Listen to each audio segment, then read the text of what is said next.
Thank you so much for listening to today's show. You're here with CMAJOR Before The Show, and I am very happy to be with you today because we're talking about student updates, piano teaching methods, and I have some performance updates today.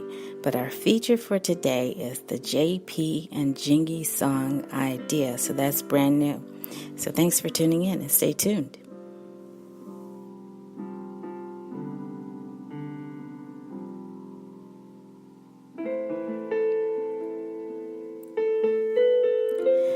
So for today's student updates, I want to give a shout out to my students who are away on summer break. And I want to give a shout out to the students who are continuing across the summer. So big applause for those students.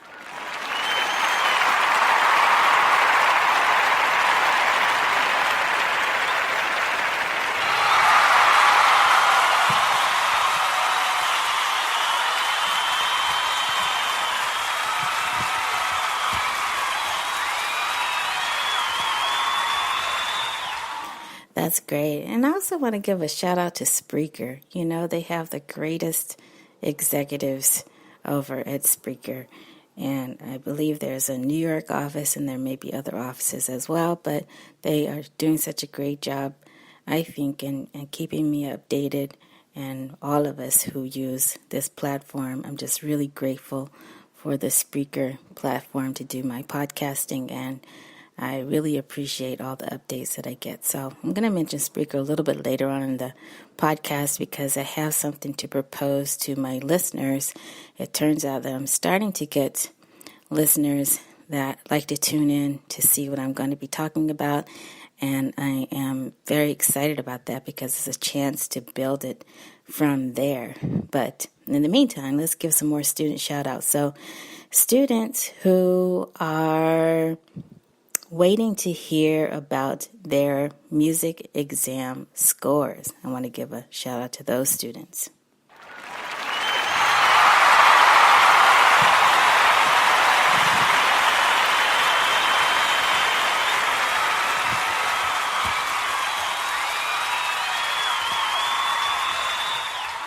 Yes, that's a big deal. I know that a lot of them are on pins and needles, and it's a big deal to sit around and try to wait and be patient to see what your score is going to be. Will they pass? Will they receive a higher score than pass? And even higher, will they receive the score of distinction? That's what we're looking for. We're looking out for that. So I want to give a shout out also to my colleagues.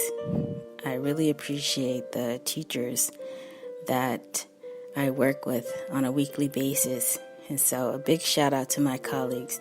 You know who you are if you're tuning in to the CMAJOR Before The Show. So big shout out to you.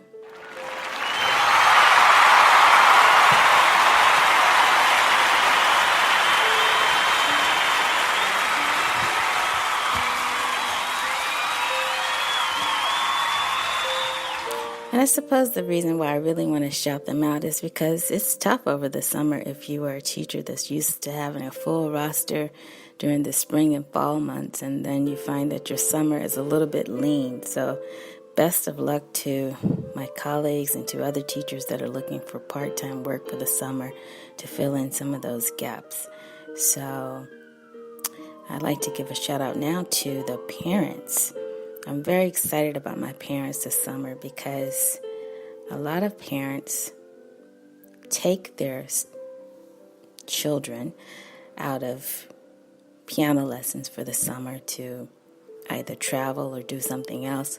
But for the parents that are sticking in there for the summer, big shout out to you because you're showing your children that you want them to take piano lessons seriously. And a big shout out to the parents who are engaging with their children and working with me to play the songs that they like and just motivating. It's just very motivating for my students. So big shout out.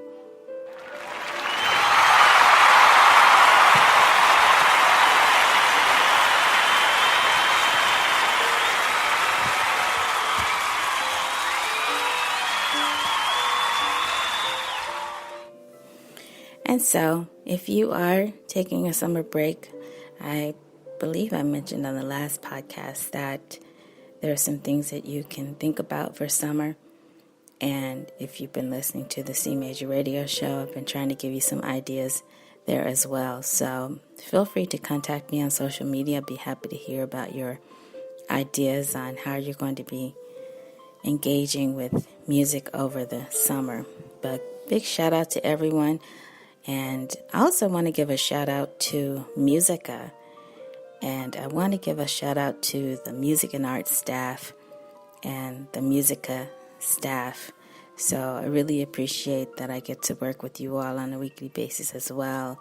And I think that you all are doing a super great job. So thank you so much for everything that you've done. So thank you.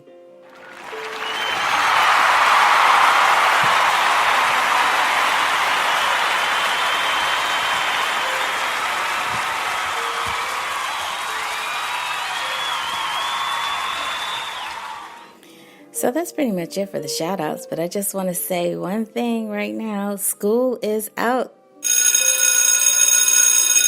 School is out. School is out. And what that means is for C Major's classroom, I am not assigning any homework over there. Yes, usually I play that when I ask you, did you do your homework? But there is no homework for the summer. But if you had a chance to go over to C Major's classroom, check it out over there because I did post some notes from a concert that I attended. It was a summer concert. It was fantastic. And so if you missed it, in case you missed it, ICYMI, yes, in case you missed it, go on over to cmajorsclassroom.wordpress.com because I did post the notes over there if you're interested. So check those out and let me know what you think. Also, stay tuned for some other posted information regarding research because I am delving into some research and I want to say a little bit more about that. So in the next segment, I'm going to talk a little bit more intensely about that because I want to share with you what I'm doing with piano teaching methods. And then on the C Major Radio Show, what I'm aiming to do over there, just to give you an update about the C Major Radio Show, over there, I'm aiming to teach a lesson on the air. Now, I tried to do a little bit of that early on, and I'll say more about it over on the radio show, but I wanted to see if I could teach over the air. It's not an easy thing to do because you don't know the people that are listening, if they have a piano or keyboard that's accessible, if they're able to follow you as you call out letters and other symbols that they should try to play. You just don't know what their conditions are unless they contact you on social media to tell you what they're working with. So I want to be able to guide you over the radio in a way that works. So I'm going to be exploring that, but stay tuned for that in this upcoming segment. So give me just a minute. I want to play some music for you to listen to for a little bit, and then I'll be right back.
You're listening to CMAJOR Before The Show, and I just want to talk a little bit now about the piano teaching methods. So I went over some of the methods, I believe, in the last show, just giving you a sense of what I use in my studio. So I talked about Faber, I talked about Bastian, I talked about Hal Leonard and Alfred and Marley. I believe those are the ones that I mentioned. But there are so many other methods out there, and I would love to know what you are using. If you're a teacher and you're networking with me, I'd love to know what you're using in your studios. I have conversations with my colleagues all the time about how their students are progressing in the lessons, and some of them are familiar with some of the methods that I use, and some are saying that they are sticking with the old methods, meaning the Thompson method or the Glover method or something else. And then it's just interesting to know how you're developing the technique of your students. Are you using Czerny? Are you using Hannon? Are you using something else? Are you using Bergmuller?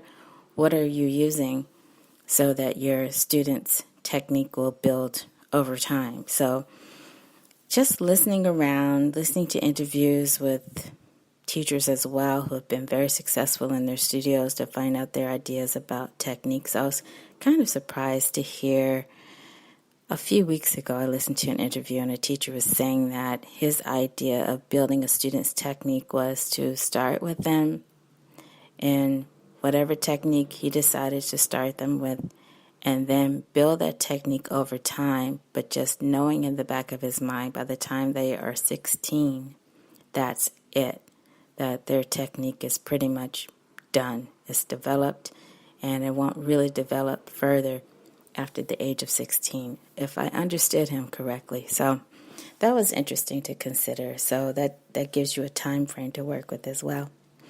But I just want to say that the piano teaching methods that I've been using have been working very well with my students. And now I'm exploring something a little bit more on the vintage side of playing the piano, if I can say it like that. I think I mentioned in the last broadcast, in the last podcast, I mentioned play piano by color, which is an idea that was taken from the 1950s. So I'm going to further explore that over at the C Major radio show because I find it just fascinating. But I wanted to know what we're doing here in the 21st century as far as playing by color is concerned. I think that maybe teachers, music educators decided to move away from rote learning so much and really focus on music literacy.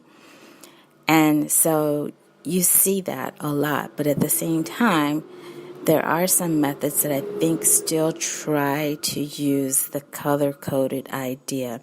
So if you are a teacher and you happen to have this method, I want you to turn with me in Bastian New Traditions, all-in-one piano course by Lisa, Lori, and Jane Bastian. So if you're one of my students and you are the parent of one of my students, you may have this book handy, and just turn with me in this book to page 28 if you happen to have it. If you need information about this book and how to get this book, see me off the air, see me on social media. I'll be happy to steer you in this direction. But it's the Primer A, and it's the one where everything is combined: lessons, theory, technique, performance. On the cover, there's a grand piano. There's a book that's opened on the music rest, and the lid is up. So, turn to page 28. So what I liked is that as soon as you open this page, you see colors. So it was a very clear presentation of how to start looking at white keys. So if you're naming the white keys, that's what it says at the top, naming the white keys, that's the heading. The music alphabet is made up of 7 letters, A, B, C, D, E, F, and G. A, B, C, D, E, F, G, 7 letters. This group of 7 letters repeats on the keyboard to name the white keys. And then there's some instructions about how to go ahead and count how many times the music alphabet is repeated on the keyboard as pictured. But what I like is that in the picture, on the page, you see a picture of a rainbow in the clouds. So why would you see a picture of a rainbow in the clouds? And I think it's simple, because if you have 7 letters and then you go by the Roy G. Biv name to name those colors, then you can get 7 colors out of that. So there's red, there's orange, there's yellow, there's green, there's blue, there's indigo, and there's violet. So I thought that was great because it's such a simple color scheme to follow. And a lot of my young students already know Roy G. Biv. And I was talking with one of the managers that I work with, and she was saying that you see that as you go shopping. And I know from working with a company, that's the color scheme that we used. It was a company that sold clothing, and so we had to organize everything by Roy G. Biv. But it never really occurred to me that you can also organize playing the piano using Roy G. Biv. Now I'll come back to that in a second, but the reason why it didn't occur to me was because when I was looking at the play piano by color method from the 1950s, the color scheme was totally different. So instead of Roy G. Biv, they had A was orange, B was yellow, C was black, D was blue, E was red, F was brown, and G was green. So I'm not really sure why it was colored in this way. So suppose you're teaching someone to play by color. I guess you would call out the color and they would know which key to play, and you can use a display for that. But it just made me curious, why did they choose that particular color scheme? And then for sharps and flats, there was an indication to play by stripes. So I'll go into that, like I said, over at the C Major Radio Show, because I want to explore that in a little bit more depth. But it's very curious. But I'm wondering if it's possible to teach piano lessons by color. So if you are thinking of writing your own piano method, not book, but method, and you want to explore this with me, then feel free. If you are a teacher that's looking to write your own piano course, explore this with me. I want to see how you do it and if it works for you. And so coming up on the C Major Radio Show, I'm going to say a little bit more about this way of exploring playing the music alphabet by color, playing the piano by color, and I am going to try to devote a big chunk of the show to teaching a lesson using this color scheme. So I hope you'll join me for that. I think it'll be fun, and I'm excited about it, actually. Okay, now, playing piano by color, color scheme, Bastian method, that's what I just talked about, the Roy G. Biv color scheme, and then a brand new color scheme that we're bringing back, which explores something beyond Roy G. Biv. And then I want to talk to you about another teaching method that I'm using also in my studio. So give me one more moment, and I'll be right back.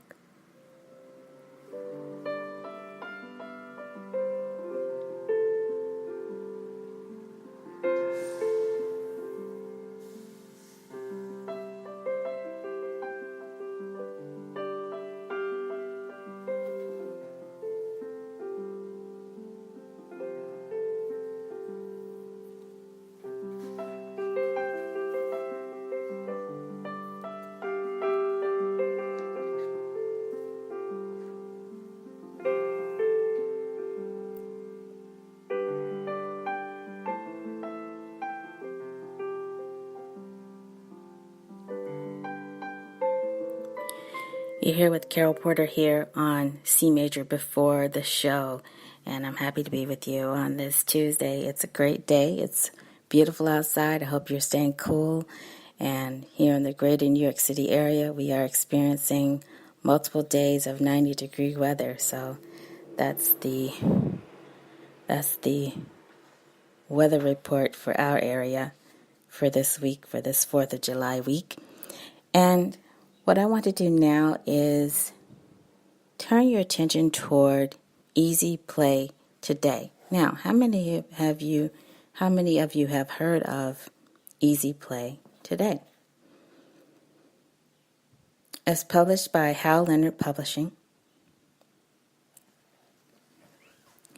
And if you've picked up any of the Easy Play Today books, it's written for organs, pianos, and electronic keyboards. I almost said electric keyboards, but it says electronic keyboards. So organs, pianos, and electronic keyboards. And I wonder if Easy Play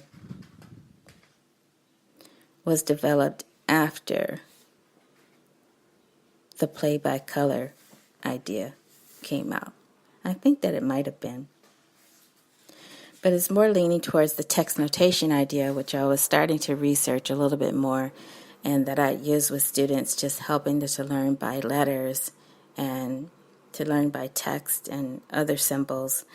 And I found that very successful, also teaching them by chords. So it wasn't quite a new idea, but what was new about what I was doing was that I was teaching people in the community to learn to play gospel piano by ear using text notation. So that's what I think had me the most excited, was that you could actually teach a genre of music using text notation and make it sound authentic enough to get a job playing in a church, a community church or a country church, playing using swing bass, stride rhythm in the left hand, and then the other style of gospel playing was just playing by chording the melody and then using a rhythm in the left hand, which made it sound a little bit more gospel, more, I would say, close to an Andre Crouch style of gospel, maybe Walter Hawkins, but more along those lines, maybe a little James Cleveland. But it was very exciting. It's very exciting. But anyway, so Hal Leonard seems to be the leader. Hal Leonard Publishing seems to be the leader when it comes to playing by text, playing by letters, and what they call easy play. So if you pick up any of the easy play books, what you'll see, if you open up to a song, you'll see that the letters are written on the treble staff, intended for the right hand, and then you have in boxes above that chord symbols, which you can use for the left hand. Now, what's exciting about Easy Play Today is if you have the type of organ that will play chords for you, then you don't have to worry about learning how to finger those chords. Or if you have an electronic keyboard where you can play chord, you can finger the chords in your left hand as well. Same idea. So what I want to do now is take a little bit more of a music break. I'm going to come right back and tell you how I am using this Easy Play Today. So the book that I'm looking in, if you happen to have a copy of it, it's called Contemporary Disney. It's the 4th edition. There are 30 favorite songs inside, and on the back you'll see a listing of all of these songs, everything from Be Our Guest to You've Got a Friend in Me. And you can pick this up at your local music store, but let me take a little bit of a music break, and I will be right back.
Thank you again for tuning in to C Major Before the Show. I'm very happy to be with you. And now I want to talk a little bit more about how I'm using the Easy Play today in my studio. So if you're a teacher that's listening in, if you're a student that's thinking you want to go this route in your own piano playing, you might find this useful.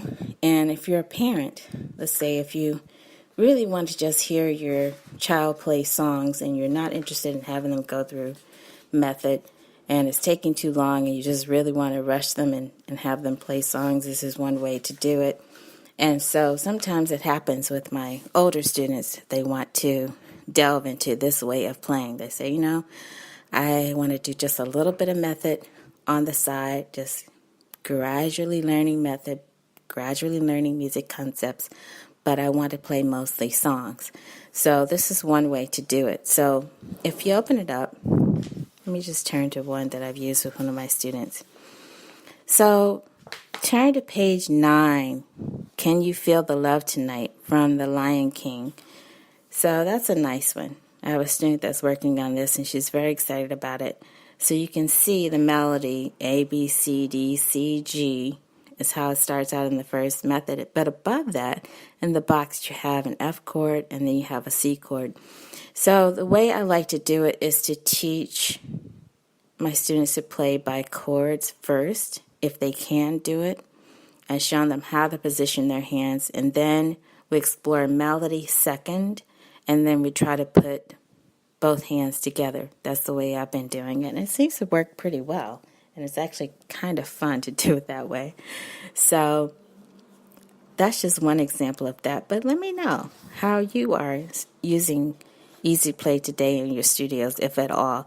And I do want to say this, that this method works best with the recreational student. So not the serious student, not the one that's looking to play the larger pieces in their repertoire and they're taking music exams and they know they want to go that route. So I have a student right now, and I do want to give a shout out to her. I want to give a special shout out to her because I thought she wanted to go this route. I thought that she wanted to go the Easy Play route. And it turns out she really wants to challenge herself to play classical music. So welcome to the club. I'm very excited about that because she's doing a great job of learning what it takes to become musically literate. And she's showing a very strong gift for knowing how to balance her hands. So we're starting now to work on balancing so that she gets the best tone in her playing as she's going to be gravitating towards playing classical pieces. So big shout out to her.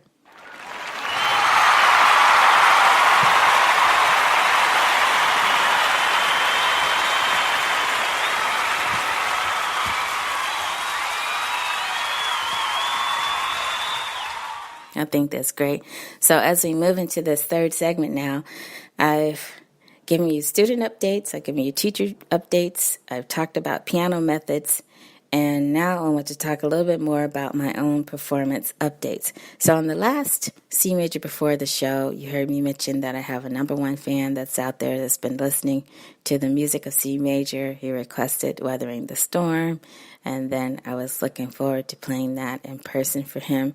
So I'm very excited about that, but what I'm more excited about right now are my fans. I'm really excited about my super fans, and you might think, is she making this up? Does she really have fans? Does she really have super fans? I do.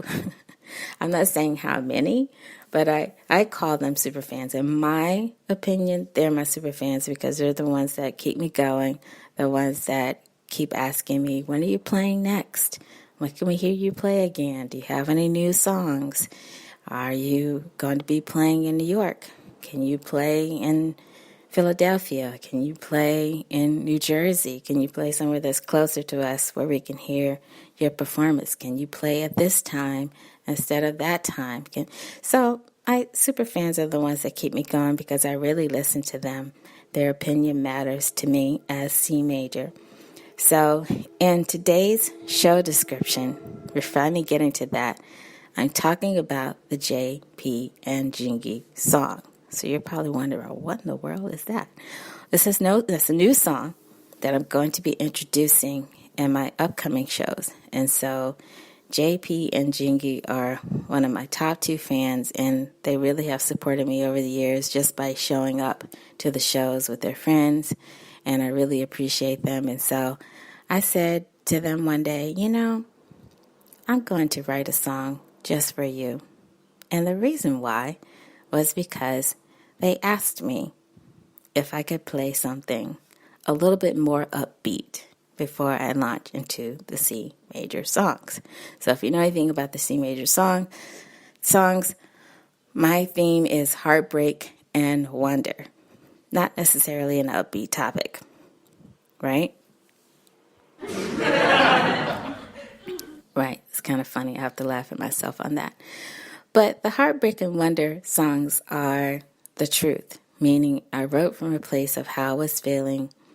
It's not as intellectual as it may seem.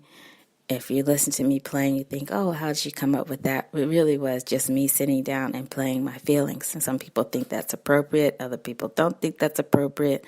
Some people are into it. Some people aren't. And I think it comes down to either you like it or you don't. And I'm very fortunate that I have some people that like what I do on the piano, so I'm very grateful for that. So not necessarily a shout out, but I kind of want to just say thank you. So my way of saying thank you is just applaud right now.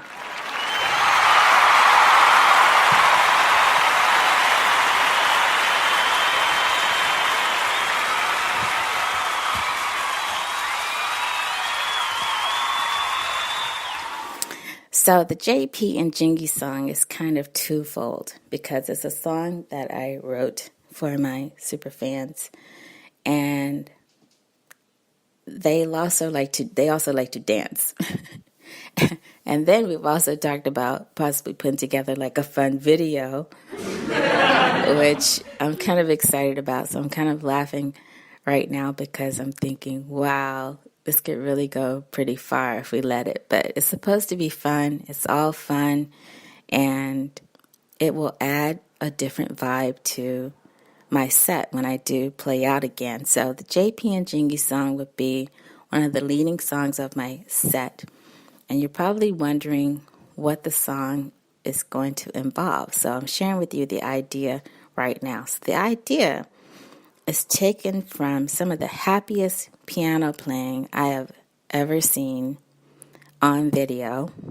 And that's piano players who used to play stride piano style and swing bass style. So I believe that style comes after ragtime. So it's like that style of piano playing, like after ragtime and before some other style of jazz playing started to take over. But it's some of the happiest, most upbeat, fast playing that I've seen. And it doesn't get more happy than that. So I explored this. And it's interesting, it was also at the urging of one of my students that said, hey, can you play some jazz? So I played what I knew, and then she said, can you play more than that? And I was like, if I did decide to delve into a jazz style of piano playing, what would I do? And I can honestly say, from having taught students how to play swing bass, I would say I would want to explore stride piano playing a little bit more in depth. So I'm starting to do that. And so if you happen to have a book accessible where you can look up information about the music of Fats Waller, for instance, and some of the other pianists from American history that used to play using this style, I would say do that, because the JP and Jingy song is going to borrow from that. And so that's what I'm planning to start my sets with, is to play something very upbeat and then delve into the C major songs. So the happiest piano sound is what I'm looking to use for the JP and Jingy song. If you have some ideas about that, please let me know. I'm also starting to incorporate some chords that I've also used in other playing as well, and just putting together the melody. But I think it's going to work. So stay tuned for that, and thank you for listening. So it's coming up now on the last few minutes of C Major Before the Show. Let me just take another quick music break, and I will be right back.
You're listening to C Major Before the Show, and I promised that I was going to say a little bit more about Spreaker. And I want to say that, again, I'm really enjoying being on this platform, and I want to encourage my listeners, if you are listening, if you are interested, please let me know that you would like to see C Major have her own Spreaker app. It will be a different way for you to tune into the show, and it's going to be exclusively for this show, even when I'm going live. So I'm getting some information about that from the executives over at Spreaker. I think it's great. Of course, there's a cost for that, but before I make the investment, I need to know that is something that you want to see me do. Otherwise, I'll just have some apps that are just going to be sitting there. But if you think that you may want me to have my own app and it makes it easier for you to tap into the show, please let me know. So I'll bring it up again, and as I see you out and about, I'll just mention it to you as well to see what your thoughts are about being able to access C Major Before the Show using my own Spreaker app. Okay, it's coming up on the last few minutes of the show, and I invite you to tune into the C Major radio show a little bit later this morning, and feel free to tune in because I'm going to be talking about trusting your teacher. So if you're interested in that topic, it's not a funny topic, but I'm kind of chuckling because I do have students that are so ambitious in their own way, and I have parents that are so anxious wanting their child to be able to play something so that when there's company over, they'll be able to say, sit down and play something for our company. But there needs to be some trust within all of that. So if you have a chance to tune into today's show, I think you may find it helpful. And also just a heads up, the C Major radio show is expanding. So just as I've been able to expand my show here on Spreaker to 45 minutes, I'm looking to do the same thing with the C Major radio show. So listen in for my ideas about that. Now, this is the 4th of July week. And if you are in the greater New York City area, you know that the sun is so hot. So I would say that's an opportunity for you to stay in and play the piano. If you do happen to go outside, I would say go out when it's a little bit cooler and play on some of those pianos that are out on the streets. I've heard that there are pianos that are available out on the streets now all across New York City. And so if you have a chance, go out and play those. We'll wait until it's cooler. And then go out and listen to some piano music. So whatever you do, wherever you are, I would say try to play the piano for your own self-expression, and then in some cases, your own wellness. So I'm just wishing you a great 4th of July week, and I really appreciate you listening to C Major Before the Show. So Stay tuned also for some performance updates that I'm going to be giving you on the next C Major Before the Show. Now, the reason why I'm having C Major Before the Show is that it's a chance for me to talk to you a little bit more directly about what I'm doing locally, what I'm doing in the community, and then for the C Major radio show, what I'm starting to do now is just make it a little bit more focused, like make it a little bit more focused, a little bit more intense, a little bit more, I guess, I don't want to say encouraging, but I do like that word. It really kind of is intended to encourage you if you are in piano lessons to stay with the piano lessons. Sometimes you have students that want to escape from piano lessons, or parents that say, when are they going to be playing hands together? Well, it's only been 3 weeks, and they are in a method that's gradually moving them toward that, and they have to learn their coordination. So I appreciate your patience. But I appreciate your patience today. Thank you so much for tuning in to C Major Before the Show. I urge you to keep listening, and I will be posting another show for next week. So stay tuned for that. And I hope you have a great 4th of July week. Thank you again. If you have a chance, stay in and play the piano. Go out and listen to some piano music. Whatever you do, try to play the piano. Try to get out and make some music if you can. Stay in and make some music with your laptop, with your iPad, with your Android device, whatever the case may be. And let me know your ideas as well for playing music and making music across the summer. So I'll see you next time right here on C Major Before the Show. Have a great week, everybody.